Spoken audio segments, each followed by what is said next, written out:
జరిగింది. అప్పుడు నాకు రక్షణ మారు మనిషి ఏమీ తెలియదు. వాళ్ళు వచ్చారు కాబట్టి సహాయం చేయాలి. ఎందుకంటే పాత కాంట్రాక్ట్స్ ఉన్నాయిగా. ఎవరైనా పాస్టర్ వస్తే ఏం చేయాలా?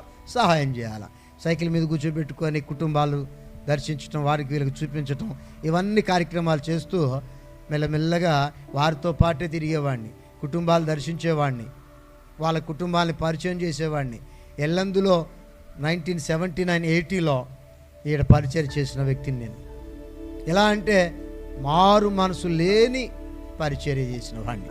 కానీ దైవజనులు బాగా అనుకుంటేవారు, రత్నప్రభు చాలా మంచివాడు, చక్కగా సహకరిస్తాడు, మారు మనసు పొంది ఉంటాడు, చాలా భక్తిపరుడు అనే రీతిగా నేను మేకవన్నే పులిగా నేను జీవించిన వాడిని.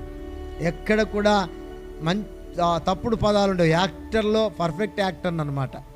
ఆ విధంగా వాళ్ళందరినీ పెంచి పోషిస్తా ఉండేవాడిని సేవకులు.